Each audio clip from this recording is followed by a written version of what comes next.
어이없는 일이 일어났습니다. 러시아 예비역 중령 미하일 코발레프가 조딸이 갑자기 한국으로 떠나 연락이 끊긴 상황에 처해 있습니다.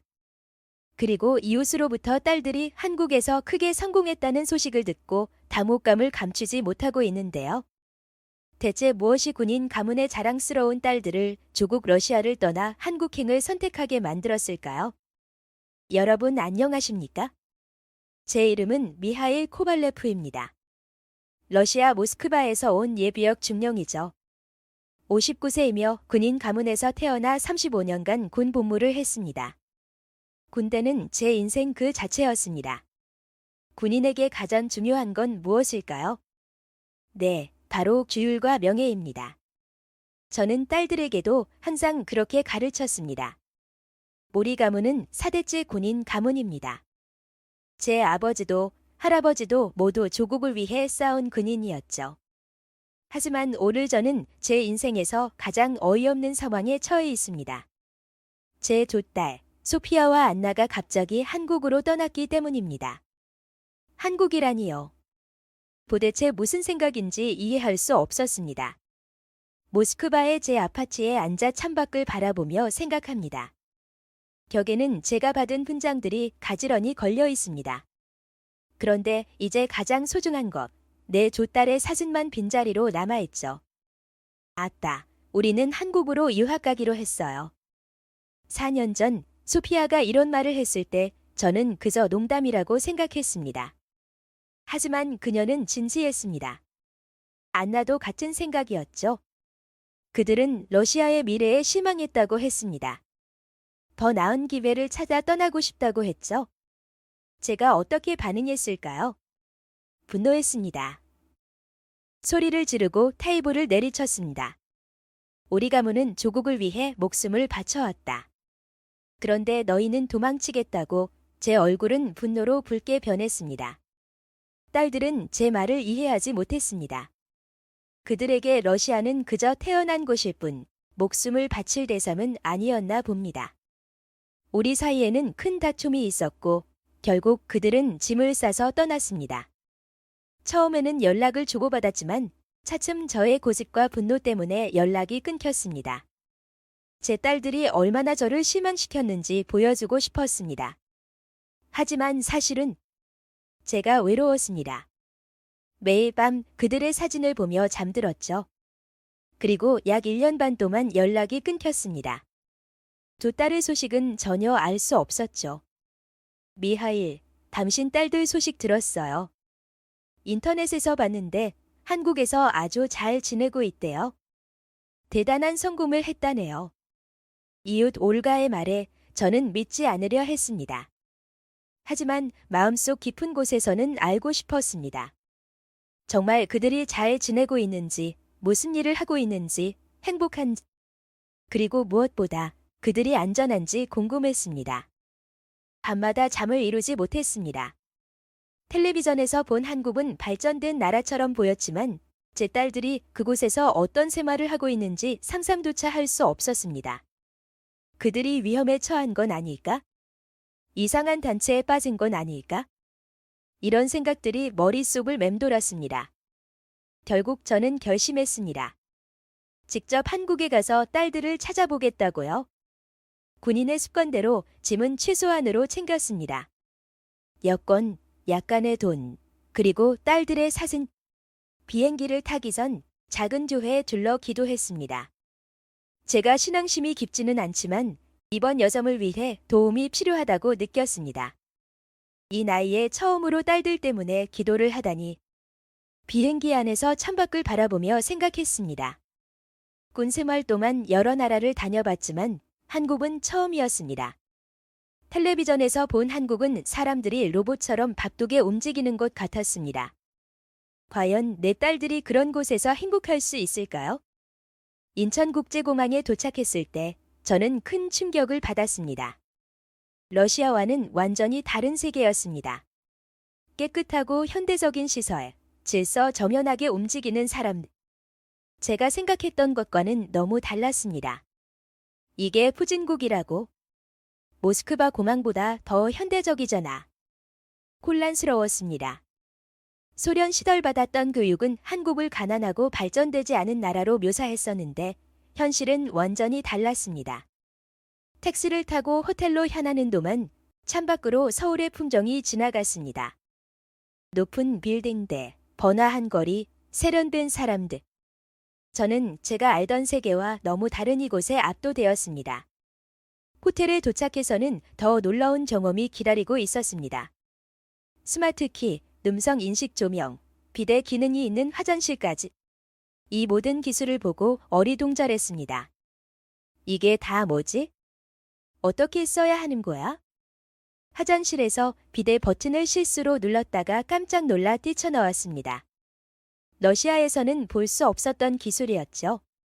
침대 옆 태블릿으로 방의 모든 것을 제어할 수 있다는 사념을 들었을 때는 믿기 힘들었습니다. 다음 날 아침, 저는 딸들을 찾기 위한 여정을 시작했습니다. 소피아가 마지막으로 알려준 주소는 박람회 한 미디어 회사였습니다. 지하철을 타고 가는 동안 또 한 번 놀랐습니다. 깨끗하고 정확한 시간에 운행되는 지하철, 질서 있게 줄을 서는 사람들, 그리고 거의 모든 사람이 스마트폰을 보고 있다는 사실이 인상적이었습니다. 여기 사람들은 정말 다르군. 마치 다른 행성에 온 것 같아. 강남에 도착해서는 높은 빌딩 사이에서 길을 잃었습니다. 한글로 된 간판들은 제게 암호와 같았습니다. 잠시 당황하던 차에 용기를 내어 지나가는 젊은이에게 영어로 도움을 청했습니다. 저를 도와주세요. 이 주소를 찾고 있습니다. 뜻밖에도 그 젊은이는 유창한 영어로 친절하게 응대했고 심지어 저를 목적지까지 데려다 주겠다고 제안했습니다. 러시아에서는 상상할 수 없는 일이었습니다. 소피아가 일한다는 미디어 회사 앞에 도착했을 때 제 가슴은 두근거렸습니다. 4년 만에 만나는 큰딸. 어떤 모습일지 상상이 되지 않았습니다. 리셉션에서 소피아의 이름을 말하자 직원은 놀란 표정으로 저를 바라보았습니다. 소피아님이요. 잠시만 기다려주세요. 몇 분 후 세련된 정장 차림의 여성이 나타났습니다. 처음에 저는 그녀가 소피아인지 알아보지 못했습니다. 머리는 짧게 잘랐고 전문적인 분위기를 풍기고 있었으니까요.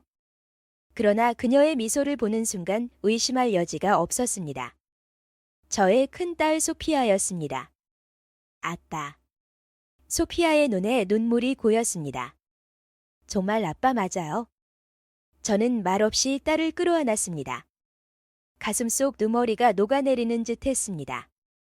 소피아는 저를 그녀의 사무실로 안내했습니다. 넓고 깔끔한 사무실에는 외국 영화와 드라마 포스터들이 벽에 걸려 있었습니다. 그중 몇 개는 러시아어로 된 제목이 붙어 있었습니다. 아빠, 여기서 제가 하는 일이에요. 한국 콘텐츠를 러시아를 포함한 해외 시장에 소개하는 일을 해요. 소피아가 자랑스럽게 선영했습니다. 그녀의 책상 위에는 노트북과 여러 개의 모니터가 있었고 화면에는 복잡한 차트와 그래프가 보였습니다. 이게 다 내가 하는 일이냐? 놀라움을 감추지 못했습니다. 제가 아는 소피아는 소심하고 조용한 아이였는데 지금의 그녀는 자신감이 넘치고 전문적인 모습이었습니다. 네, 아빠. 저는 러시아권 콘텐츠 마케팅을 담당하고 있어요. 제가 제안한 러시아 시장 진출 전략이 좋은 성과를 내고 있어요. 그녀의 말에 어안이 벙벙했습니다. 소피아는 이곳에서 인정받는 전문가로 성장한 것 같았습니다. 동료들이 그녀의 의견을 존중하는 모습을 볼 수 있었습니다. 휴식 시간이니 커피 한 잔 하실래요? 이 빌딩 옥상에 멋진 카페가 있어요. 소피아가 제안했습니다. 함께 엘리베이터를 타고 옥상으로 올라갔습니다. 카페에서 바라본 서울의 전경은 압도적이었습니다. 빽빽하게 들어선 고층 건물들, 그 사이로 흐르는 한강, 멀리 보이는 산들까지 마치 미래 도시를 보는 것 같았습니다. 이곳의 풍경이 마음에 드세요? 놀랍구나. 이런 모습은 상상도 못했어. 솔직히 대답했습니다. 커피가 나왔고 소피아는 제게 카페라테를 권했습니다. 처음 마셔보는 맛이었지만 나쁘지 않았습니다. 아빠, 솔직히 말해봐요. 우리가 한국에 온 것 때문에 아직도 화가 나셨어요? 소피아가 조심스레 물었습니다. 제 눈을 똑바로 바라보는 그녀의 눈빛에 당황했습니다. 예전의 소피아라면 감히 이런 직접적인 질문을 하지 못했을 것입니다. 화가 난 건 아니다. 이해가 안 될 뿐이지. 너희가 왜 조국을 떠나 낯선 나라에 정착하려 하는지. 소피아는 깊은 한숨을 내쉬었습니다. 아빠, 저희는 러시아를 사랑해요. 그건 변함없어요. 하지만 저희 세대는 다른 꿈이 있어요. 글로벌한 세상에서 살고 싶고 자신의 능력으로 인정받고 싶어요. 한국은 그런 기회를 주는 곳이에요. 그녀의 말이 이해는 되지만 완전히 받아들이기는 어려웠습니다. 제 세대는 조국을 위해 모든 것을 바치는 것이 당연했으니까요. 오늘 저녁에 제 아파트에서 안나도 만나요. 아빠가 와주셔서 너무 기뻐요. 소피아의 아파트는 강남 근처의 현대적인 건물이었습니다. 엘리베이터 문이 열리자 안나가 달려와 저를 껴안았습니다. 그녀도 많이 달라져 있었습니다. 옷차림은 세련되었고 헤어스타일도 변했습니다. 하지만 그 미소만은 변하지 않았습니다. 아따. 정말 보고 싶었어요. 안나의 포음에 가슴이 뭉클했습니다. 아무리 화가 나도 결국은 내 딸이니까요. 소피아의 아파트 내부는 놀라울 정도로 넓고 세련되었습니다. 창문으로는 서울의 야경이 펼쳐져 있었고 가구들은 모두 현대적이고 심플했습니다. 이 집 내가 혼자 사는 거냐? 네, 아빠. 한국에서 받는 급여가 모스크바보다 높아서 이런 아파트를 임대할 수 있었어요. 물론 월세가 비싸지만 모스크바에 비하면 주거 환경이 훨씬 좋아요. 안나는 성형외과에서 국제 환자 코디네이터로 일한다고 했습니다. 러시아어와 영어로 외국인 환자들을 돕고 한국어는 아직 기본적인 의사소통 수준이지만 열심히 배우고 있다고 합니다. 러시아에서도 많은 환자들이 와요. 한국의 의료기술, 특히 성형과 피부 분야는 세계 최고 수준이거든요. 저는 고개를 갸우뚱했습니다. 성형. 군인 가무대 딸이 그런 일을 한다니. 안나는 웃었습니다. 아빠, 성형은 단순히 예뻐지는 것만이 아니에요. 사고로 얼굴에 상처가 생긴 사람들, 선천적 기형이 있는 아이. 그들의 삶을 바꿔주는 중요한 의학 분야예요. 식사 시간, 소피아는 한국과 러시아 음식을 함께 준비했습니다. 보르시, 블리니, 그리고 김치, 불고기 같은 한국 음식들이 테이블에 놓였습니다. 둘 다 요리를 잘하게 됐구나. 한국에 와서 스스로 모든 것을 해야 했으니까요. 아빠가 항상 말씀하셨잖아요. 스스로 할 수 있어야 진짜 군인이라고요. 저는 미소 지었습니다. 제 말을 기억하고 있다니 감동이었습니다. 식사 후 소피아는 노트북을 열고 지난 4년간의 사진들을 보여주었습니다. 한국에 처음 왔을 때의 모습, 언어 학교에서 공부하는 모습, 첫 직장에서 일하는 모습까지. 그들의 한국 생활이 담겨 있었습니다. 처음에는 정말 힘들었어요. 언어도 모르고 문화도 달랐으니까요. 하지만 한국 사람들이 생각보다 친절했어요. 특히 외국인을 돕는 프로그램들이 많았죠. 안나가 설명했습니다. 그리고 무엇보다 이곳은 기회의 땅이었어요. 열심히 일하면 인정받을 수 있는 곳이요. 처음에는 학생 비자로 왔다가 지금은 전문 인력 취업 비자로 바꿨어요. 회사에서 비자 절차를 도와줬죠. 사진들 중에는 조 남자와 함께 찍은 것들도 있었습니다. 한 명은 군복을 입고 있었고 다른 한 명은 의사 가운을 입고 있었습니다. 이 사람들은 누구지? 소피아와 안나는 서로를 바라보더니 조심스럽게 말했습니다. 아빠, 차시. 저희에게 한국인 남자친구가 있어요. 심장이 쿵 내려앉는 느낌이었습니다. 딸들이 한국에서 성공적으로 살고 있다는 것은 놀랍지만 받아들일 수 있었습니다. 하지만 한국인과 사귄다는 것은 이건 예상하지 못했습니다. 한국인이라고? 목소리가 높아졌습니다. 안나가 재빨리 덧붙였습니다. 아빠, 화내지 마세요. 두 분 다 정말 좋은 사람들이에요. 박민호는 예비역 장교 출신이고 지금은 IT 보안 회사에서 일해요. 아빠랑 비슷한 점이 많을 거예요. 소피아도 거들었습니다. 윤태성은 성형외과 의사예요. 정말 실력 있고 존경받는 의사죠. 내일 두 분 다 만나보실 수 있어요. 아빠를 꼭 뵙고 싶어 했거든요. 머릿속이 복잡했습니다. 제 딸들이 한국인과 결혼할 수도 있다는 생각은 해본 적이 없었습니다. 하지만 이미 제 통제를 벗어난 상황이었습니다. 만나보자. 어떤 사람들인지 직접 확인해봐야겠군. 그날 밤 호텔로 돌아와 침대에 누워 생각에 잠겼습니다. 하루 동안 너무 많은 것을 보고 들었습니다. 딸들은 제가 상상했던 것보다 훨씬 더 성공적으로 살고 있었습니다. 그들은 행복해 보였고 자신감이 넘쳤습니다. 한국. 이 나라는 제가 생각했던 것과는 완전히 달랐습니다. 기술적으로 발전했고 사람들은 질서정연했으며 기회가 넘쳐 보였습니다. 하지만 한국인 서이라니 아직도 받아들이기 힘든 생각이었습니다. 창밖으로 서울의 불빛이 빛나고 있었습니다. 내일 딸들의 남자친구들을 만나게 될 것입니다. 그들이 정말 제 딸들을 행복하게 해줄 수 있는 사람들인지 확인해야겠다고 다짐했습니다. 일단 만나보자. 만약 그들이 내 딸들을 진심으로 아끼고 존중한다면 나머지 말은 삼켰습니다. 군인으로서 항상 최악의 상황에 대비해왔지만 이번만큼은 최선의 상황을 바라고 싶었습니다. 딸들을 위해서라도.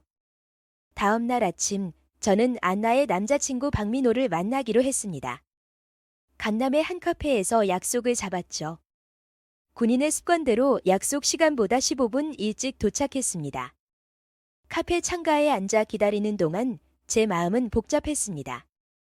과연 어떤 사람일까? 내 딸을 정말 사랑하는 걸까? 러시아 문화를 존중할까? 수많은 질문이 머릿속을 맴돌았습니다. 정확히 약속 시간에 한 남자가 카페에 들어왔습니다. 그는 35세 정도로 보였고 단정한 차림새의 운동으로 다져진 체격이었습니다. 그의 걸음걸이와 주변을 살피는 눈빛에서 군인의 기질이 느껴졌습니다. 코발레프 씨, 안녕하세요. 박민호입니다. 그는 영어로 인사했고 안나가 통역을 도왔습니다.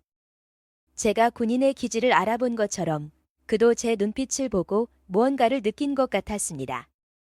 당신은 군인이었소? 제가 단도직입적으로 물었습니다. 네, 육군에서 10년간 복무했습니다. 장교로 있었다가 2년 전에 전역했습니다. 그의 대답에 관심이 생겼습니다. 적어도 그는 주율과 명예, 의무가 무엇인지 아는 사람일 테니까요. 왜 군대를 떠났지? 새로운 도전을 찾고 싶었습니다. 지금은 사이버 보안 회사에서 중요 시설 보안을 담당하고 있습니다. 군대에서 배운 주율과 책임감이 많은 도움이 됩니다. 대화가 이어질수록 박민호에 대한 호감이 생겼습니다. 그는 명확하고 논리적으로 말했으며 안나를 바라보는 눈빛은 진심 어린 사랑으로 가득했습니다. 한국과 러시아는 역사적으로 복잡한 관계가 있었습니다. 하지만 저는 러시아의 위대한 문화와 역사를 존경합니다. 안나를 통해 톨스토이와 도스토예프스키의 작품도 읽기 시작했습니다. 그의 말에 놀랐습니다. 요즘 젊은이들이 고전 문학에 관심을 갖는 일은 드물었으니까요. 도스토예프스키를 읽었다고? 어떤 작품이지?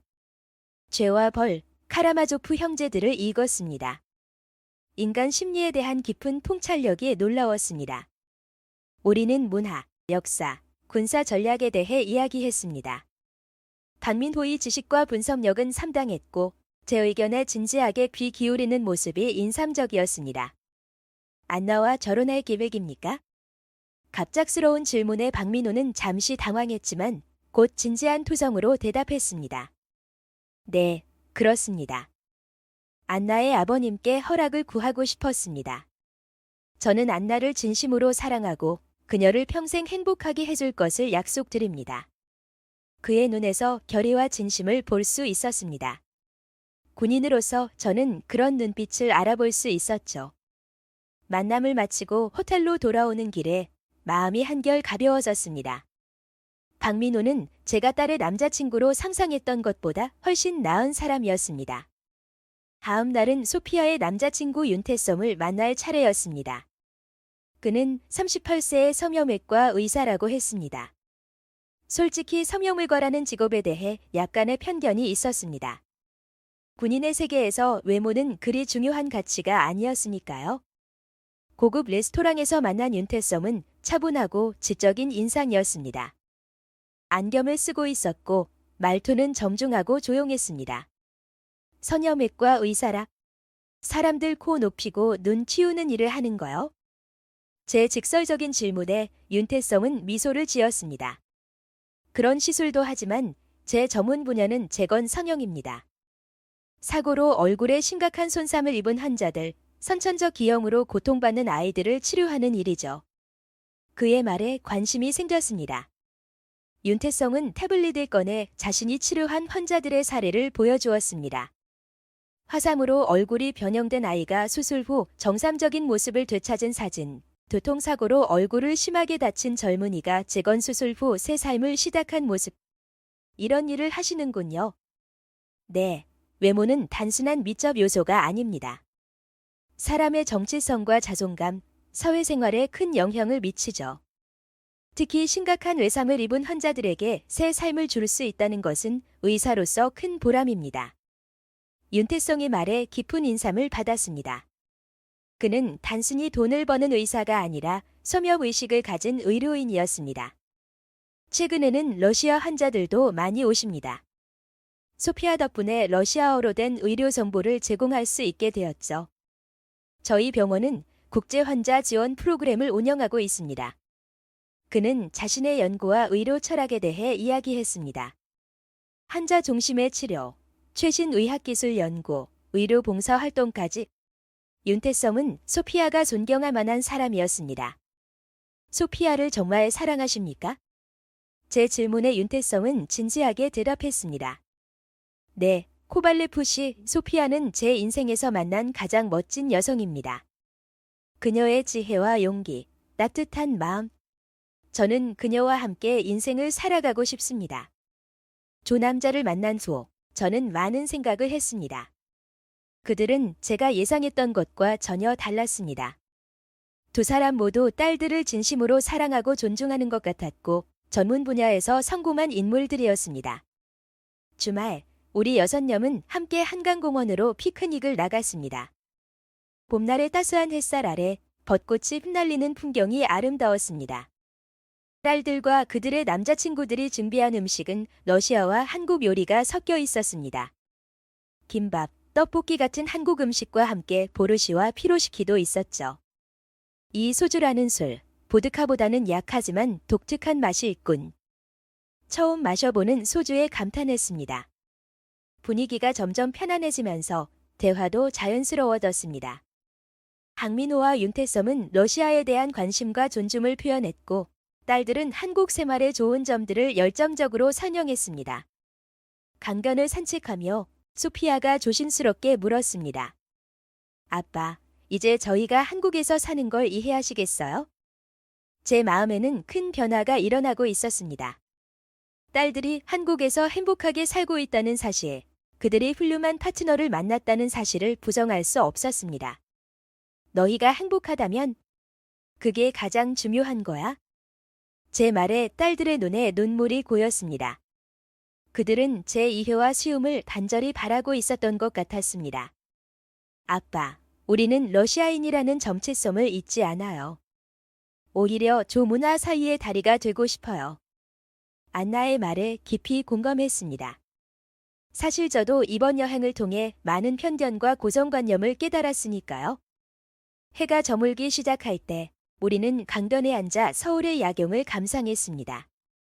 반짝이는 도시의 불빛대, 한강을 가로지르는 다리대, 그리고 그 속에서 행복하게 살아가는 제 딸. 내가 틀렸구나. 세상은 내가 알던 것보다 훨씬 넓고 다양하다. 군인으로서 평생 명령을 내리고 통제하는 삶을 살았지만 이제는 딸들의 선택을 존중하고 그들의 행복을 지켜주는 것이 제 역할임을 깨달았습니다. 소피아, 안나, 너희가 선택한 길을 응원한다.